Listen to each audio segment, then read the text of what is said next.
Amalawi anzanga ndi nthawi tsopano tidzuke tichoke mu msinga za mabanja awiri amene akhala kungotiponyerana ngati mpira wa dadada. Tidala kwanji kuti tikhala akapolo moyo wathu wonse. Chakwera moto Chirima moto MCP moto Yutiemo moto Chakwera moto Chirima moto MCP moto. A very warm welcome to our viewers wherever you are. This is a question and answer session with your host Tony Chirwa. We've been having a lot of political happenings back home in Malawi. We've seen a landmark ruling from the courts where the past elections were declared null and void, so to speak, and a rerun or another election has been called. And we've seen so many alliances coming into play. The big ones pretty much are the UDF, DPP, and on one hand, and on the other hand, we have Tonse Alliance, which is spearheaded by MCP and UTM. In the midst of all that, we got wind. The story is coming out. I think it's been a week now, where we have seen Kuti Kwakwera Sobano Diaspora wing ya Tonse, and the president of the Tonse Alliance Diaspora, Tinai Panolero.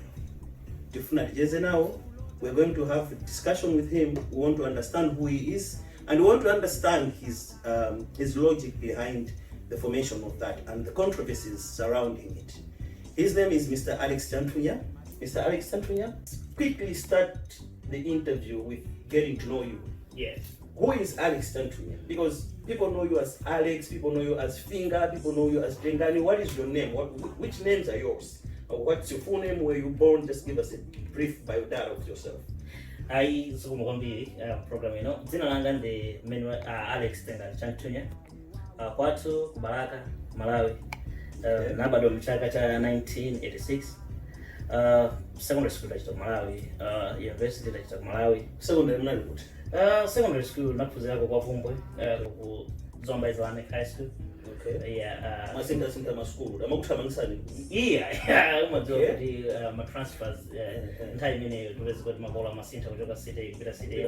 Okay. So zidapangiso kuti tisente masukulu kangapo ndetu. Yeah, okay. Now, we would want to know kuti muyambe ndale. Munayamba bwanji ndale? Ziboni kuti ndale zimunachoka nazo pakadali ndetu. Ndino muntu wachipere kumandale mwachitapo nditu munayamba bwanji ndipo mwapanga sotani. Yeah, ndale izi tinayamba chaka cha I remember very well, it was 1993 when Dr. Muluzi came Blanta at Chirwa Kusigerege, when he had Sonkano Mbelila during those days. It's when I see him talking to people, interacting with people, it's when I get interest to say, okay, I think I have to join politics. So I started following politics during that time. Then Tinaka until Mchakacha 2003 when I actually get into active politics. I joined the UDF wing immediately Kuzomba, So it happened I was the leader of that UDF wing. Kuzomba Islamic High School, when I was in secondary school. Yeah, okay. So we were doing politics in secondary school. Secondary school tunapita ku Natural Resources College. Time ile ku Natural Resources College kuchakana sondi wing ina ya UDF. Okay. So UDF was your springboard into politics? Basically I started politics from UDF. Kutokera time ile kufika mchakacha, I think mchakacha 2013, no 2012. I mean nachoka ku UDF kupita kuchipani cha People's Party. Tapita kuchipani cha People's Party talitifuka. Chibinda kapenda kuti you remember very well kuti Dr. Bingo Muthalika nala chipani cha UDF. Ndiye Dr. Bingo Muthalika tathandiza kwanga campaign 2004 kuwina zinabeze kuti anaganiza kuti achoke muchipani cha UDF. Ndiye ife eventually how ya wabakali ya saimba besa. Time nanga wabakali ya saimba be. Komano wada ina kubazindikire kuti ndi chipani chimene chinatenga kwaika papa. Ndiye atachoka Dr. Bingo Muthalika feda akasali ku UDF. Kenaga Dr. Joyce Banda adapita nawo limodzi ndadini. After a while, Abingu anatenga Joyce Banda kala vice president wao. anakhala vice president wawo anapezeka kuti abingu anadza kumenya na Dr. Joyce Banda mpaka na wachotsa muchipani. Atachotsa muchipani kupita mbali ndefe tikana kuti mwaona ziyatikana kuti munthu uyu sathandizika, munthu uyu sayamika, lero mnathandiza campaign, ife tidathandiza campaign magwena ichi limodzi. Tidaoneka kuti tonse tinali ndi common goal, common enemy amene tinali nayo kuti ndapingwa muthalika amene ali munthu osayamika. So zidachita zoti ife tinapita kwa joina Dr. Joyce Banda kuti amwaona ndithane ndi munthu uyu gwire ntchito kuti munthu amene adzidziwa nthawi zina kupanga appreciate wanzake ndi dakalowa kuchipani cha People's Party. Chilowere nthawi imene kuchipani cha People's Party ndikumene dakali mpaka lero. Okay, so Panopo in your People's Party. I mean, that's your substantive party right now. 100%. This is a bit of alliance. Chipani chanu tibangi here on record that Chipani chanu ndi People's Party. Okay, chabu. Now, recently, mwaringeza kuti mwabanga establish Tonse Alliance Diaspora Wing. Yes. Kulengeza kumeko kwa bwele sampungwe. Yes. And I'm sure you are aware of that. Yes. What was that? So you remember kuti mene ayutie amabwera ku mgwirizano pada atenga pafupi mawiki awiri atatu akukambirana. Kuchoka mukambirana kuja unazatenganso kanthawi kuti anthu achakasaine mgwirizano. Atakasaina mgwirizano kamuzistuti panatenganso kanthawi kuti tikapange nominations. Akapereka nominations papers. Atapereka nomination papers papitanso kanthawi. Right? Ndiye mukayang'ana nthawi imene yakhala mgwirizano yakhala kukambirana nadzipani ndi dzipani zonse ziwiri ku Malawi imene yakhala kukambirana zatengera pafupi 2 months ali mkati mokambirana. So kuno ku America tulinayo UTM wing, tulinayo MCP wing, mawingi onsewo ngokhazikika komano kunopo sitinamve kenakali konse kakuchitika. Ndiye mmene timachitira ndale mmene zimayendera ndale mmayenera kuti msonkhane pamodzi ndiye mugwirizane mukhale ndi common goal ndiye mmapita ano ku national executive kwazo ife tabwera tili zolinga izi kuti tithandize chipani. Ndiye ife poona kuti palibe chilichonse chimene chikuchitika komanso timaganiza inu mukudziwa kuli corona. So maganizo athu maganizo kuti mwina campaign imene ikhale kusogolo ikhale kuti tizibwera ma Facebook tiziyang'ana tiziyankhula ma social media ma radio station. So tilaganiza yanze kuti mwina ta join anzathu amene ali ku Malawi kuti tithandize nawo panga campaign. Okay, ndikudule ngaye pang'ono Mr. Chanthunye. Yes. In your explanations, you keep stressing the fact that tinaganiza, we thought, we ndi ndani, mukamati we ndi ndani. Yeah, no serious pano kuna kuti ndikamati we sikenza kuti kumbuyo kuli anthu ena amene ndina remote. Atiwo anthu ndani. Tinakakondwa munakanifunza kuti maina awo ndani ndikutsimikiza funso limene tikufunsaniso fatifuna ngati nkotheka anthu akumanena kuti Alex Chanthunye is a person who is advancing an agenda imene ali nayo Alex Chanthunye. Yes. As Alex Chanthunye. Yes. There's no we.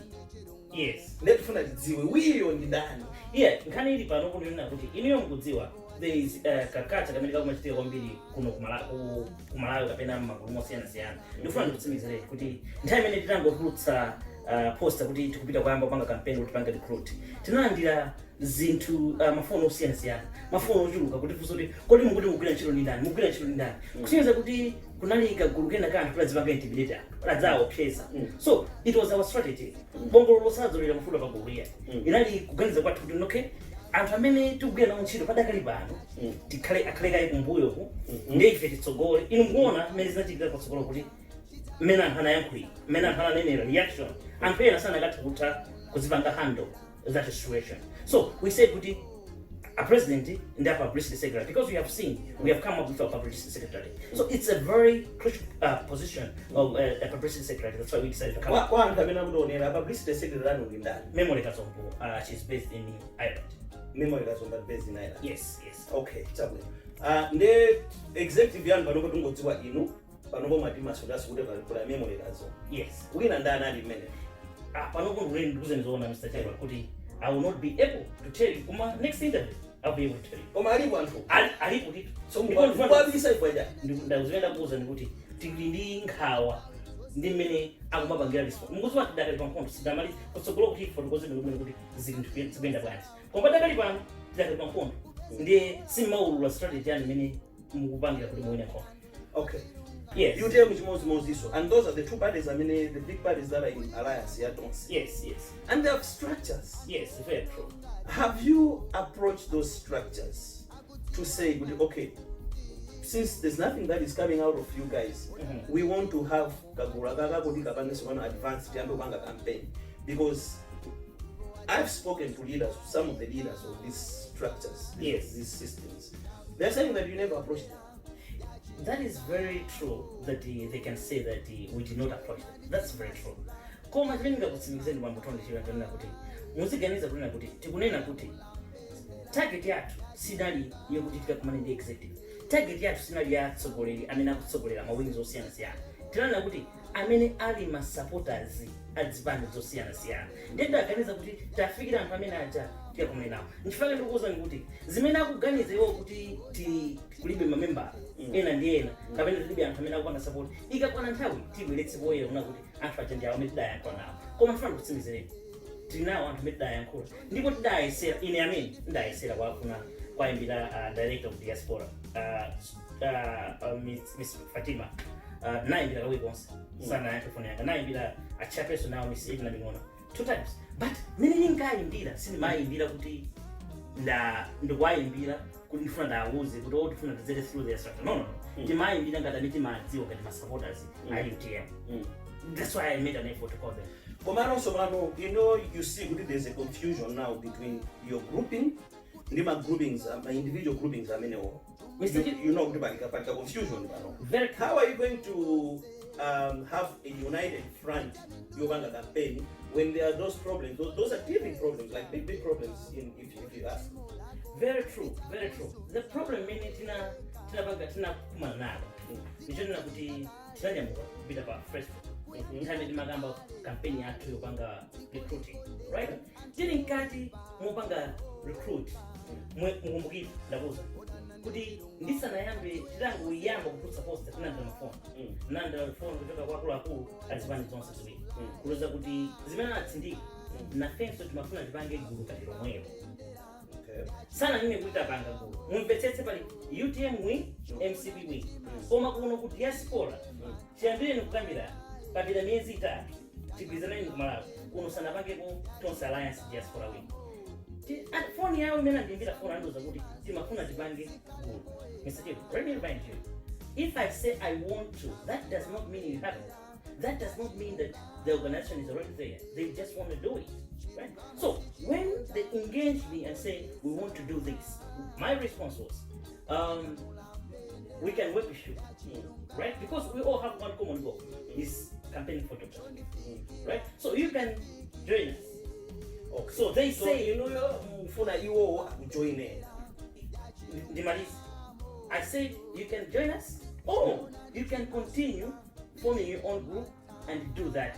Let me remind you, in the United States, this is not the first time to have such kind of arrangements. We have here in South Bank, here in the United States. We have, for your own information, here in the United States, right? This is the 2 groups, but they have one common goal, is to help people right? But I'm happy to send a bit about that information, bro. If that's what the bankers will, so you have to join us. But they are at liberty to go and join the association they want. Remember, Mr. Chirwa, there's a freedom of association and there's a freedom of formation. So you can choose what to do. You can choose whom to deal with. You know, Mr. Chanthunnya. I'll ask you a very simple question.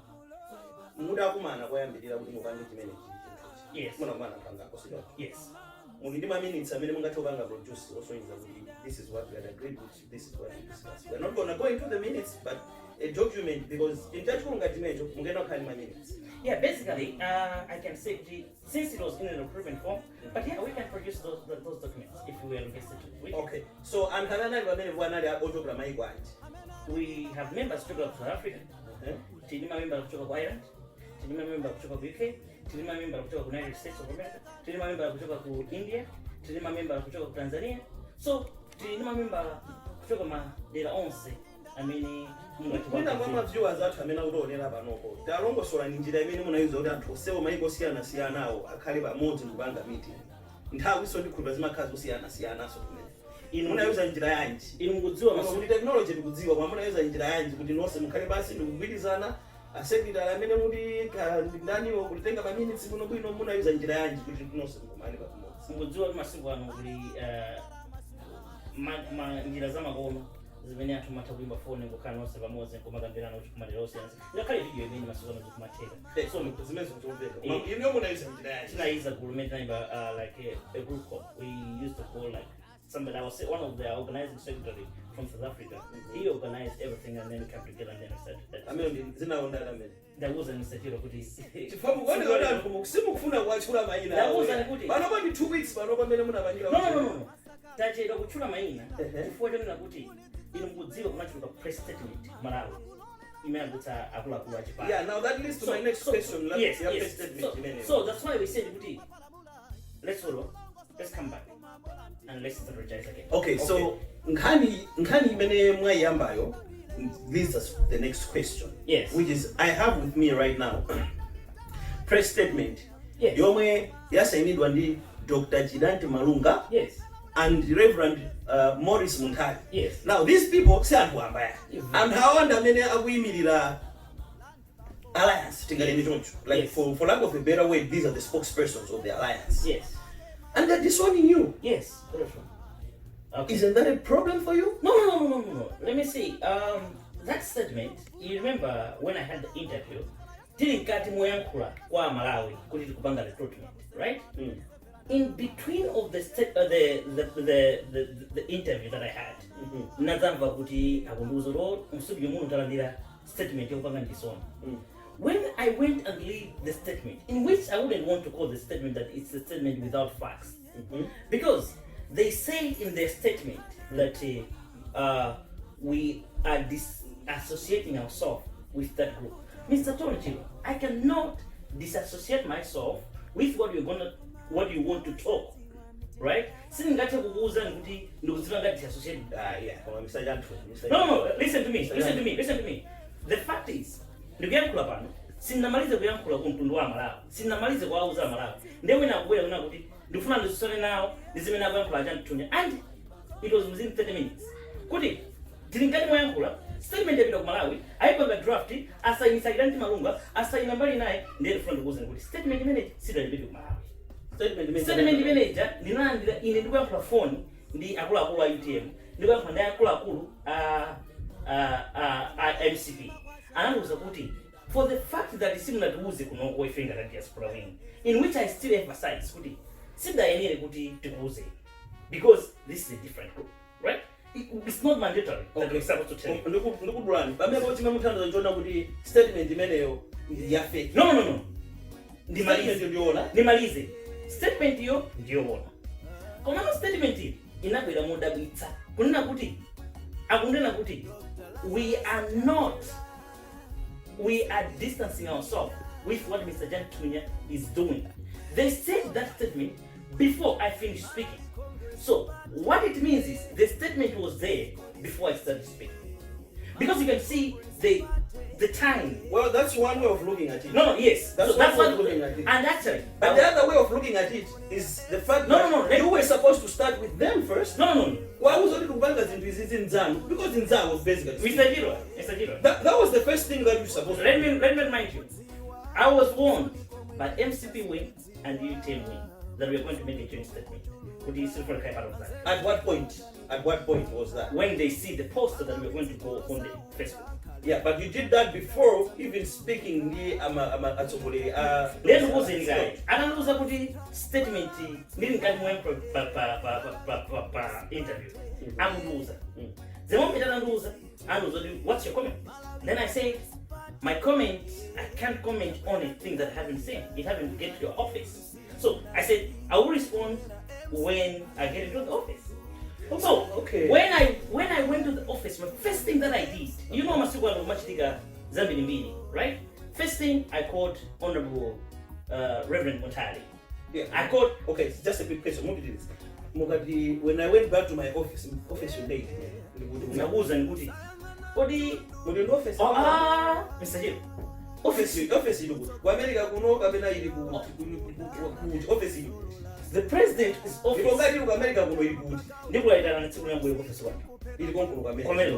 Yes. Okay. Office of the president. The president is here. So office of the president of the Tonse Alliance. Just see briefcase. Yeah. That office. Then ife sitimango banga act komanso mungombe kumbukire msachero kuti our goal, our objective is bigger than fighting within the party or fighting with this group. Our objective, if you ask me what is the objective, I know we'll get there, but the objective of this is to campaign for Dr. Chirwa, for Dr. Chabera to get into government. That's all we need. So I called the Right Honorable Chidante. Sana na the Reverend Mutari. Reverend Mutari, I took Diamigere, Reverend Mutari. Forget down for the Gozera Naguda. If you don't want to come in the DPP, I would in that DPP. Kungia. Munhamini Mabanga na interview to me. Ni mwana wa a commissioner, a minority commission. Ndiye bokanena anataka chuka kunoko. Ai UTM acha. Ai MCP acha. Anakana kuti achantunyawo nga DPP. Akoya kuti asokoneza. Organizo ndi no sokoneza. Ndiye ndiye kuti chimene organizo ndo sokoneza. Simuna video ma structure Tonse. Mr. Chirwa. Simuna yakule ndi atsogolera Tonse alliance. Munangobwera kuti eso amefeyo ndi. No. I have said. The way the political setup in Malawi, it's just very unfortunate. I've said, I've been in politics for a long time. The way we set a political grouping, we don't start with the national executive. You cannot go and ask for the mandate before you form the group. So, when you form the group first, I was part and parcel when they were forming the UTM wing. The first thing that we did, we had to organize, set everything, and actually, the time that we were forming that wing, we are forming Diaspora wing. You know UTM was a movement before it was a party. I was in that movement, right? So the first thing is we didn't go to the national executive asking for the mandate. It's very surprising. I think they just forget that even when we were forming that group, we started here in the United States, and then from here we went to Malawi to ask for the mandate. So we have formed the group here, right? After that, we need to write the objectives. We need to write the goals. We need to write the strategies. After that, this is what we have. And then we start doing that. Komanso, the front of the team is in Runabuti. Ngakale nyani ndafu lokoza uta iti msala ita timu expense. So, tida statement here kutoka kuchipana. The first thing is tida now another team is on this statement, and now is akutia kuna kama kwa bwino ngati makoro. Mutamva kuti kuchitika mapogoso. Kuti tukukangana. Munakata kuti bila phone kufuso tuzochitika bwanji. Kapena kuti mudziwe kapena kuti mupembale. Kwa chimwe nachita kupita kwa statement kuti panga kisona. Sili kudanda ora, udakati panga kisona. Chimene kuna nefe tona kuti ngati kuli kutikana ndazidikana kuti kwa magenda page kutsaka. Komanso ife ngati gulwa sitirola sitikhala pansi. Ife kudziwa tinazo zifuwa ndozokoneka makusacheka. Kuti kasi tathandize Dr. Chabera, tathandize Dr. Chirwa. Zifuwa tinazo zokoneka. Inungudziwa Dr. Chirwa anapanga champion in my forms. Inungudziwa Dr. Chabera namena panga unite zivani zonse kubwera pamodzi aone zotsogolera. Inungudziwa Dr. Chabera vakunena kuti ife tufuna tikalangala. Ngodziwa Dr. Chirwa anatufuna tufuna tikalangala. Dr. Chirwa kamanena kuti ndikufuna ndithane ndikatangale. I want to confirm to you today. Kutaka manena zimene zijazi, you know what is talking about. Palika guru kandi pamene amakhala kunjawa. Amazitenga kuti ma political commentators zitonchoka. Sakuzo chimene chichitika on the ground. Koma ma Facebook ma social media mu sikumene sikumuzwe chimene chichitika ku Malawi, koma mukuyankhula zinthu zandale zokuza ndi Malawi ngati mudziwa. You're not on the ground. Mukudziwa bandi kuti zichitika zakuti. And kuti achakwera apa ngati kuti zimene zimadziwa bandi, mukudziwa bandi. Mr. Chirwa, timawerenga manifesto. Komanso tikamanena kuti ndale ndakuza kuti background yanga ndale dayanga. So kungochoka kumuzi kodi ili sunamve amati fisi akachoka mphirira mulanje kupita phirira michiro sanga sitakala fisi. Basi then fisi. Ngati ndachoka ku Malawi ndili wandale kubwera ku America. Sizitanthauzwa kuti yes ndoke wandale ndili ku America. Okay. Now the most important question. What strategies have you put in place to make sure that Tonse Alliance idenge boma?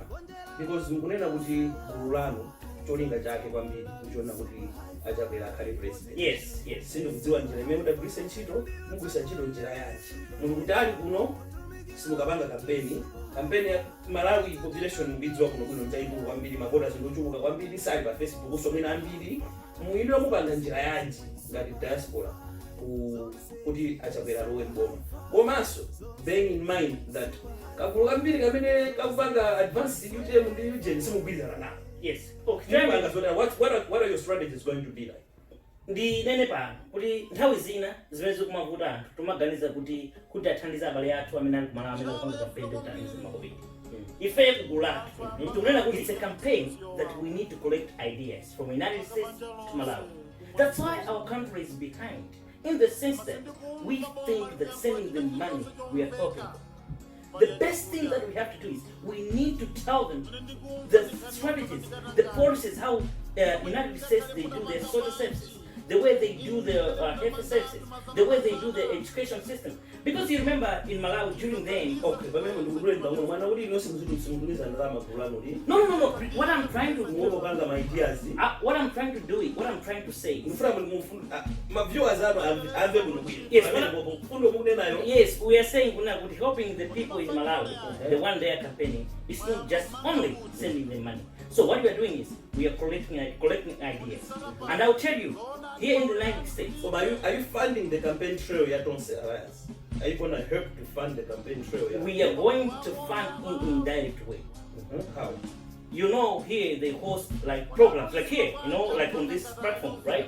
You brought me here today. So we can make like this session here, broadcasting camera, and maybe making all the logistics, putting the phones, people they can come live. Because all the time people they should not see Dr. Jabe.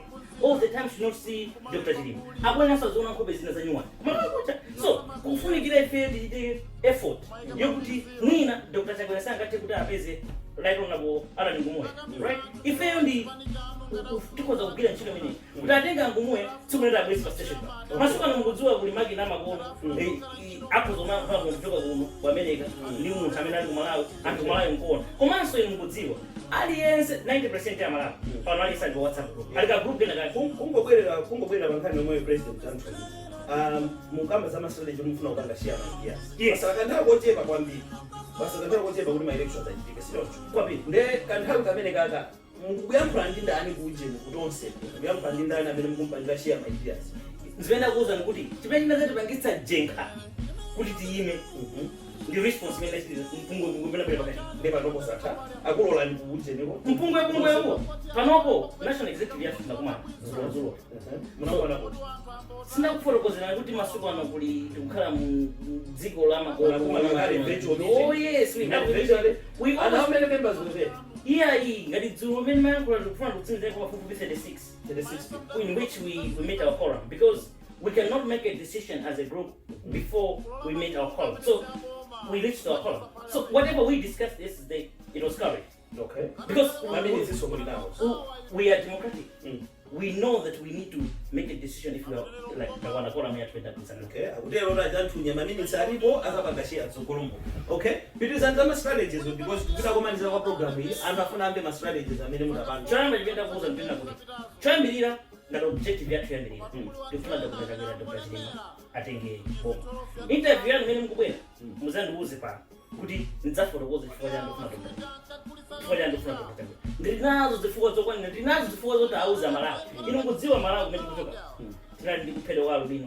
Dzana ali anthu awochedwa. So we need leaders. We have got a reason because I know when Dr. Chirwa, when Dr. Jabe akalowa mboma, all these things will go. So our objective number 1, tathandiza anthu alowa mboma.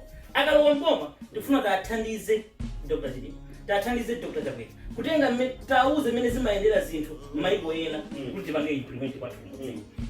How are you going to synergize the efforts? I mean, are you doing in the diaspora? Are you doing the diaspora? Are you doing the diaspora? My country is also how are you going to synergize you as president to our diaspora? How are you synergizing that? Menda nina kuti sidi mafuna tuonenga tusogoneza. Tumafuna tuonenga kuti tufuna tuwezeletse pakale mkulizana. For it wants to be common goal, right? So trembirira temadigira anzatu ana kufotokozera kuti ali ntoli mbere tapani. So pano sabata yaka. Fuso lodi uzifunsa kuti tikupita ro campaign masiku akuti. Unaenda kuzafunsa a diaspora. Kuti ona mali kuzo achantunya imani kai. Ife tukupanga zomwe mpaka na masiku 7 na ndani. Mukupanga jana. Padakali bana. Ife tunapita ku meeting kwa tunazo tiyanke bwana statement minanga. Tukonze bwana. Ndeta kuiza na fundo zingapa. Fundo yamba tilokonze kubira nawo anzatu ntchito. Ngatanga tefuna kubira nawo ntchito. Chachiwiri chimene kufuna tapeni. Tabwera tanzakana na kuti ife sa DPP. Ife ndi UT ine ndi WPP. Inazanga ina MCP, inazanga ina UTM, tukuuze ni binuli. Azanga mine. Kulicholenga yatu kufuna kutanzi Dr. Chagwera. Sio kufuna kusokoleza. Komanso kati wali ma program wena amena kuti funa attempt to tanzi. Ilo kwanze what is. Effect into open door policy that we can accommodate everyone. It was not for the because before I must see